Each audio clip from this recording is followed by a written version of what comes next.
Hello, hi guys! Magandang hapon sa inyong lahat. This is Jen Rodriguez from my Sagari channel, a faith healer, also mata reader. So ngayong hapon, natatagan natin sabihin sa iyo ng ating mga gabay. So this is a weekly gabay for the month of April 17 hanggang April 23 for the sign of Capricorn. So, Capri, welcome sa my channel. Ano kayong messages, advices, ng spirit guides ang ating masasagap for today's video? Kanino ba kayang energy o kaganapan sa buhay ng mga Capricorn ng ating mga kagilap? So guys, this reading is a general reading lamang, hindi lahat makaka-resonate. Kunin lamang po makaka-relate sa inyo. And comment down below kung kaninong energy ang ating nasagap. And of course, don't forget to like and subscribe my channel and hit the notification bell for more videos update. Of course, maraming salamat po sa mga walang sawang pagsuporta sa aking channel, lalo-lalo na ang hindi nag-skip ng ads. Naway pagpalain kayo ng Diyos at may kapal siksik liglig na gumapaw na biyayang manumbalik sa inyo. So let's see what is the messages, advices sa iyo ng ating mga angel spirit.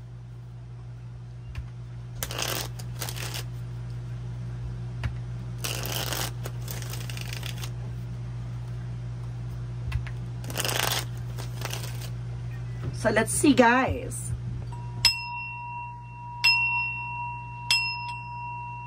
Angel Spirit, let's give me information.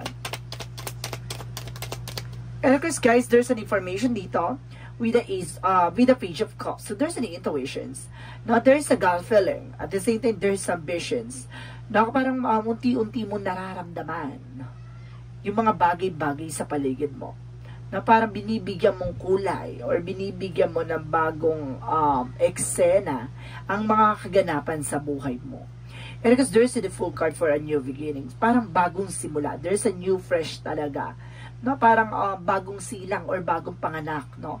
At binabago na ang mga pangyayari sa buhay mo or babaguhin na nga ang mga kaganapan sa buhay mo. And because there's a Queen of Swords. Parang unti-unti mong nauunawaan at nakikita yung bigger picture of yourself. Na unti-unti mong na lalaman, no, yung mga bagay o kahihinatnan ng mga gagawin mong action. Parang nagkakaroon dito ng parang naliwanagan ka dun sa mga pangyayari sa buhay mo. Parang nauntog ka sa eksena na yun na parang, okay, it's time for new beginning, ganon. Because there is a hangman na para babaguhin mo yung perspective mo dito or something, yung pananaw mo. You're feeling isolated or you're feeling entrapped, no? Dun sa mga thoughts, information na pinangahawakan mo. At the same time, there's a Nine of Pentacles with a blossoming abundance.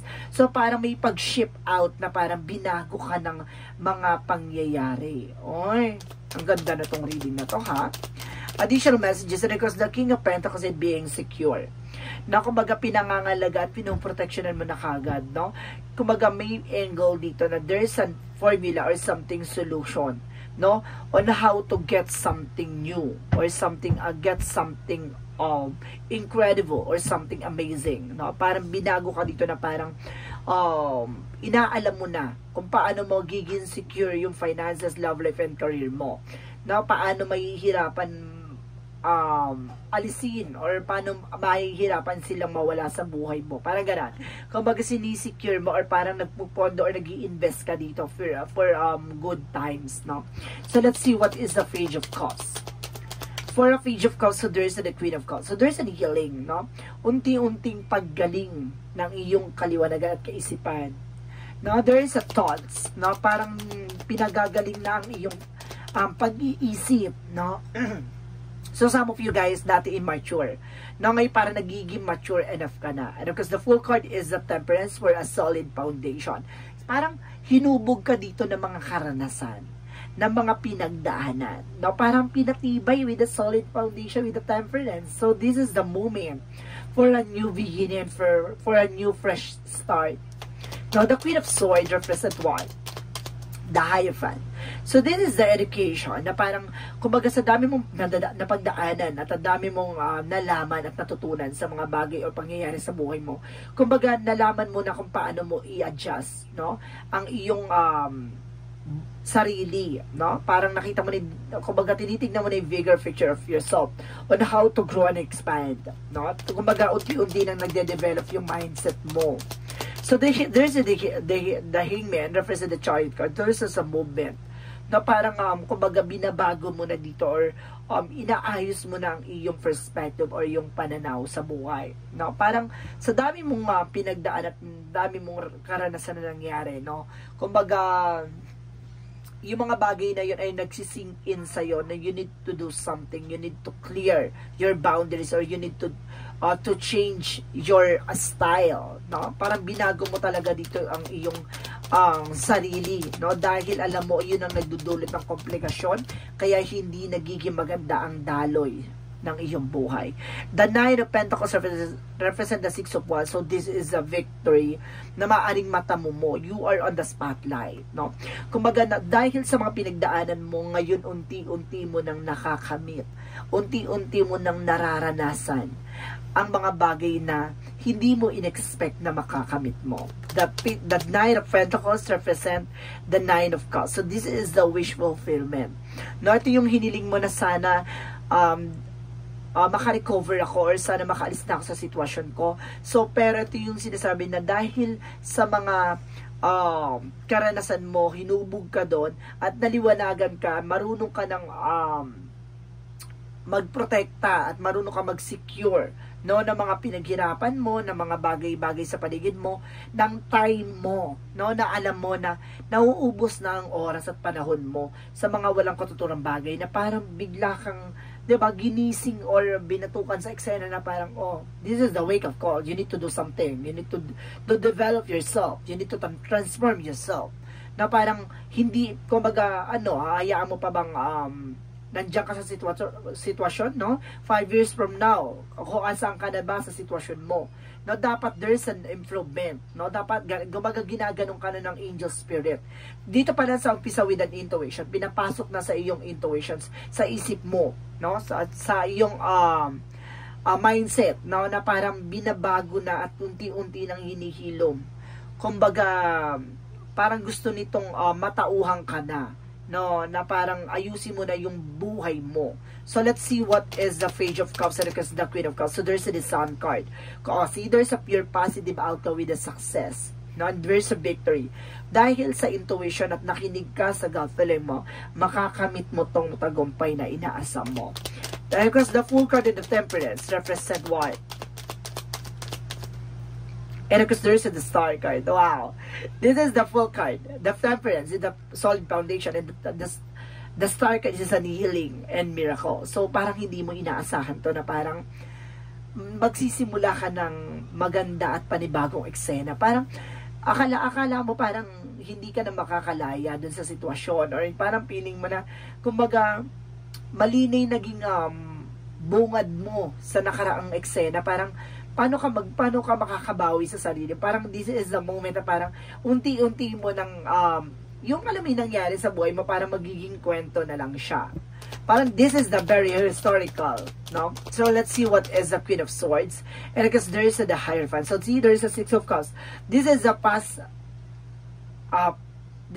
situation or something reminiscence. No, parang may mga pangyayari or something memories. No, may mga bagay na nangyayari sa iyo na natuto ka.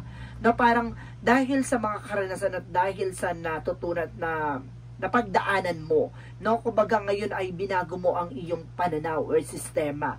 No, kumbaga tinignan mo na kagad yung magiging possibilities or something na parang tinignan mo yung 5 years from now or 10 years from now, na parang asan ako sa sitwasyon ko na kung hindi ako magbabago na sistema, kung hindi ako, ganito pa rin ako kung sa mga susunod na taon, ganon. Kumbaga, ngayon nagkakaroon ka ng something realization at nagkakaroon ka ng something movement at binago na ang perspective mo.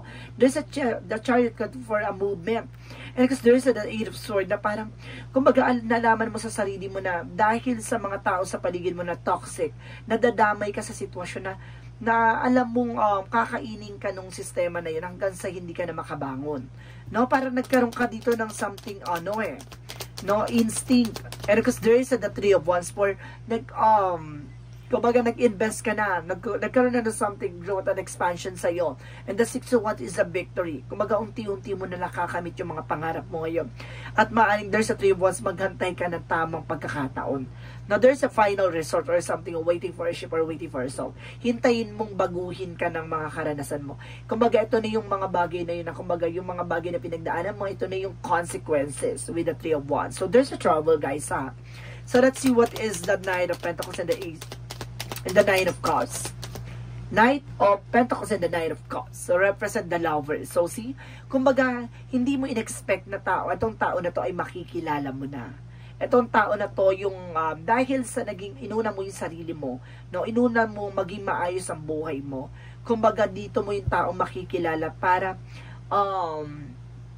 mahalin ka. No, para makita yung yung kahalagahan na kung ano man na meron ka. Yung parang pinapahalagahan ka every single day, no, parang kumbaga itong tao na to na parang isi-secure ka. No, because there's the 6 of Pentacles with a giving, receiving something by the universe, being a balance. So ngayon magiging balance ka, emotional, practical, physical. So parang this is the outcome for your reading is to be a balance. There is a blessing in disguise na tulong ng ating universe na there's a changes. Kung ano yung mga binigay mo, yun ang aanihin mo.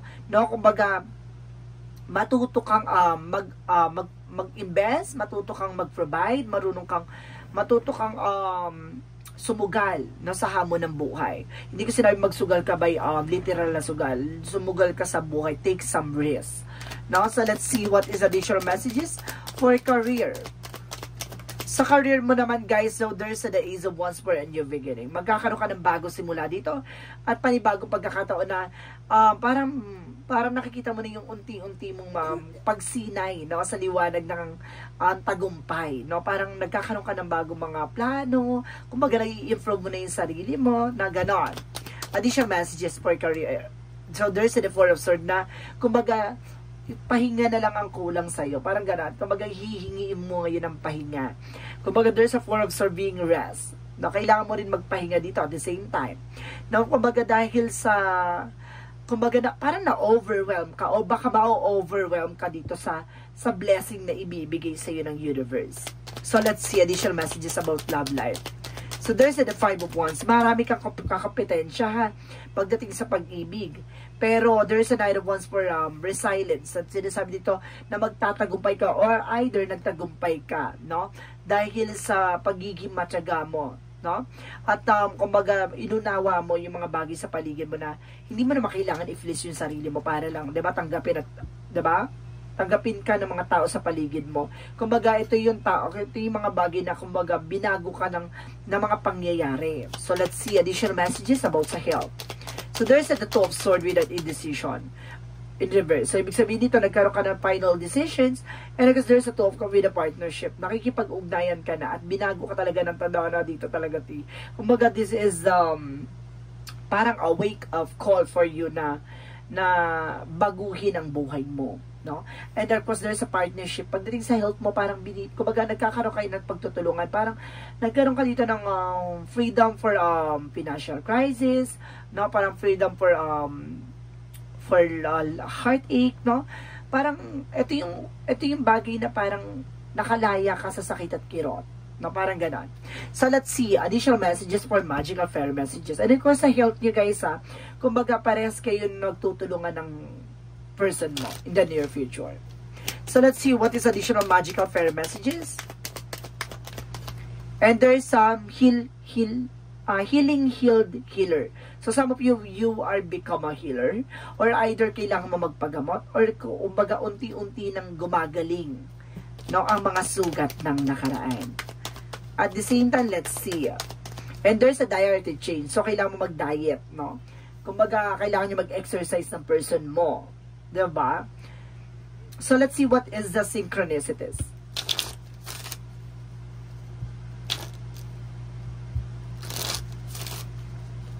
Let's see what is the synchronicities. And there is storyteller. So, ibig sabihin dito parang, ito may sinasabi ko, parang magiging kwento na lang yung mga pinagdaanan mo. Parang there's a story of your life. A story for a lifetime. Now, there is the ready. So, maganda ka na. So, this is the moment na parang magiging, ano na lang siya, kwento. No, there is a magician. So, there is some information with the manifestation. Parang there's a power by God na talagang nilalagay ka at ilulugar ka sa dapat mong kalagyan. So, let's see what is the yin and yang oracle card. Ang ganda ng reading na to, guys, ha? Very inspirational. And of course, there's a very informative then, of course. So, let's see what is yin and yang oracle card. To represent the offer. Now, there is a lot of offer na paparating sa buhay mo. And there's a self-care. Now, the more na minamahal mo yung sarili mo, the more na mamahalin ka ng mga tao sa paligid mo. Especially ng loved ones mo. Now, because there is an information with the third party. So, some of you guys, no, kumbaga maraming taong, kumbaga, haharangin ang pag-angat mo. Mag-ingat ka sa mga taong pakikisamahan mo. There is something collaboration with the third party. Or something party na mag-aganap. So, let's see what is Archangel Michael messages. And there's an information with the go forward fearlessly. Kailangan mo magpatuloy na walang kinakatakutan. Kailangan mong lumaban ng hindi ka natatakot at hindi ka nagkakaroon ng pangamba. And there's a guardian and protected na kumbaga dapat alam sa sarili mo na ginagabay at pinoproteksyonan ka ng ating mga angel spirit rather ng ating Archangel Michael. Diba? Kumbaga nandiyan ka sa sitwasyon mo at pinoprotect at pinangangalagaan ka, bakit ka matatakot? No? Parang inaano ka na kailangan ilagay mo sa isip at puso mo na ginagabayan ka ng ating mga gabay. I-surrender mo sa kanila lahat ng mga pasanin, bigat, no? At yung mga nararamdaman mong alam mong hindi mo dapat binibitbit. And there's a door to the value, a door to romance, no? Talagang bukas ang pintuan para sa pag-ibig at pagmamahal. And there's a broken heart. So some of you talaga nasaktan at nabigo. Additional messages. Or recent, no? Kumbaga nasasaktan ka ngayon. No? Pero wag ka mag-alala, there's a door to romance. Bukas ang pintuan para sa pag-ibig sa'yo. Mali pagdadaanan mo ang sakit at kirot. And there's a 6 chakra Archangel metaphor for surprises. So, ibig sabihin dito, there's an unexpected moment na masasaktan ka. There's an unexpected moment na magiging maligaya ka. So, kaya wag ka masyado mag-expect ng mga bagay sa paligid mo. There's an unexpected moment to happen. So, let's see what is information with the Moonology. Parang, sa madaling salita, this is a new beginning for a lot of surprises. Maghanda ka. Moonology. Moonology represent the answer you need is coming. So, ito na yung kasagutan sa iyong mga katanungan. Noon, maaaring ito na ang maibibigay ng ating poong may kapal na masagot na and then surrender to the divine. So, see, I told you na kailangan mong pakawalan, no? Bitawan ng mga bigat na mga pakiramdam or mga pinagdaanan. So, let's see. Forgiveness heals. So, see, kumbaga kailangan mong patawarin at bitawan yung sakit at kirot at kailangan mo magpatawad. Hindi para sa sarili mo. Hindi para sa kanila, para sa sarili mo. At the same time, there's a detoxification, paglilinis. No? Parang, kumbaga kailangan mo rin, see, kanina, dietary change. So, ngayon, detoxification, ibig sabihin, nagkakaroon ka ng sakit sa sa intestine or something sa metabolism. No, kailangan mong mag-diet. And of course, there's a detoxification for toxins sa katawan. Kailangan mo ng herbal, guys, ha. Nasa-sense ko dito. For the chakra messages, and there's the mysticism, no? Maraming misteryo, maraming secret, no? Maraming mga bagay na matutuklasan ka. And there's a completion. Huwag mong hayaan mahuli ang lahat. You need to do something or you need to take an action. And there's an instinct, no? Kumbaga mararamdaman mo yan. Malakas ang pakiramdam mo. Or ipaparamdam sa iyo ng iyong mga gabay. So, let's see what is the messages for angel spirit. And there's a, oh my God, you're on the right path. Sa tamang direction ka, ha. Hindi ka naliligaw at hindi ka nagkakamali. There's a children. So, may kinalaman din ang mga bata or it's either may mga anak ka. So, let's see what is additional messages for angel spirit. And there's a death card. This is the ending and a new beginning. Na magkakaroon ng matatapos na. See, failure. Ang mga kabiguan, no? At pagkakamali. And there's a self-esteem. I-boost mo tong self-esteem mo para magawa mo yung mga bagay na gusto mong gawin, no? Kailangan mo maging matapang, maging takasan ng loob. Additional messages for angel spirit. And there's an inner earth. See? Kumbaga, you survive this. Nakasurvive ka sa hamon ng buhay. At makakasurvive ka pa rin. Additional messages.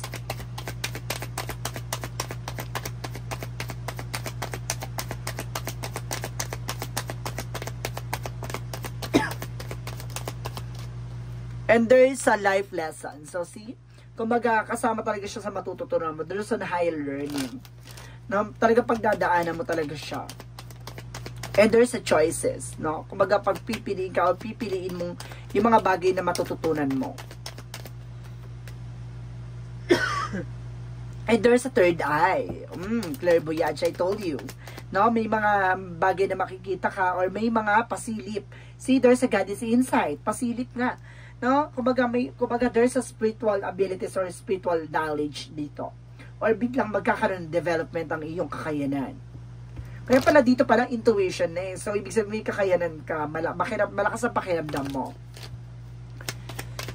Jesus' loving quote said, your faith have save you, go in faith. So, see? Kumbaga ang paniniwala at pananampalataya mo ang magliligtas sa'yo tungo sa kapayapaan. No? So, let's see what is the angel's answer. And of course, sinasabi dito with, get more information. Marami ka pang kailangan malaman. And there's a listen to your intuitions. Na makinig ka sa iyong intuitions. Guys, malakas talaga ang visions mo dito. No? Malakas ang iyong radar or pakiramdam. So, let's see what is the Romance angels. Romance angels represent codependency. So, something addiction or affecting your romantic life. So, some of you, lagi ka nakaka-encounter pagdating sa relationship na addictions, no? Addict sa something, basta may there's something na parang mahilig sa either sa sigarilyo, sa alak, or either sa, alam mo na, diba, sa sex, or something sa material. And there's a religious factor. See? Kumbaga there's a spiritual path. No, ibig sabihin dito, kumbaga there's an obsession daw. Okay, thank you. At sinasabi dito na maaring may kinalaman din there's a spiritual path. May kinalaman sa relihiyon or baka magkaiba kayo ng relihiyon. So let's see what is the angel's number. Maaring Muslim siya or either ibang lahi siya. So let's see what is that. Angel's number. So, there's a 10, 11 by take action. So, see? Ang pagkilos at paggalaw. Sinasabi dito, this is a call to action to move forward. The sooner you get going to the sooner you will accomplish what you set out to do. Those with patience will eventually reap the rewards of their perseverance. So, see? Kung nagtitake ka ng action at may mga bagay dito na hindi mo kumbaga, hindi mo namamalayan, may mga bagay na yung pinaghirapan mo ay makukuha mo dahil sa pagtsatsaga at dahil sa ginagawa mo, no? Yung grind lang ng grind, hindi mo hinahayaan, hindi mo pinapakailaman or hindi mo tinitigan yung mga bagay sa paligid mo bagkos nagpapatuloy ka na sa ginagawa mo, no? Kumbaga lahat ng mga bagay na yan, magiging aani ka na maging maganda ang buhay mo. Diba? Dahil sa pagtsatsaga mo. Let's see what is the messages of life. There's an awareness. So, see, may mga paalala. I often, my consciousness to my true self, I understand that I am here to grow, to free myself from inner conflict, and to discover who really I am. Today, I release illusions and this limitation of the material world in order to elevate of my being towards the eternal light. I grow stronger and stronger as I explore the wonderful being that I am, no? Kumbaga, nagiging parang kumbaga, ayun yung sinasabi ko kanina na parang unti-unti mo natutuklasan ang sarili mong kakayanan at unti-unti mo nauunawaan yung sarili mong kaalaman at kumbaga kung paano mo magkakaroon ng growth and expansion, nagkakaroon ka ng something realization on how to develop yourself, on how to grow yourself, on how to transform, no? Na kumbaga sa dami mong pinagdaanan, nagkaroon ka ng something realization na parang pinalo yung ulo mo na parang eto na. Kumbaga, kailangan mo magising sa katotohanan na, kumbaga, hindi ka na pabata, tumatanda ka na. So, guys, this is a messages for weekly gabay for the month of April 17 hanggang April 23 for the sign off. Capricorn. So, Coffee, maraming salamat for this wonderful reading. So, once again, this reading is a general reading lamang. Hindi lahat makaka-resonate. Kunin lamang po makaka-relate sa inyo and comment down below kung kaninong energy ang ating manasagap. Maraming salamat guys sa mga walang sawang pagsuporta sa aking channel, lalong-lalo na ang hindi nag-skip ng ads. Naway pagpalain kayo ng Diyos at may kapal, siksik, liglig na gumapaw na biyayang maanong balik sa inyo. At maraming salamat and see you in the next video. Bye-bye and babush!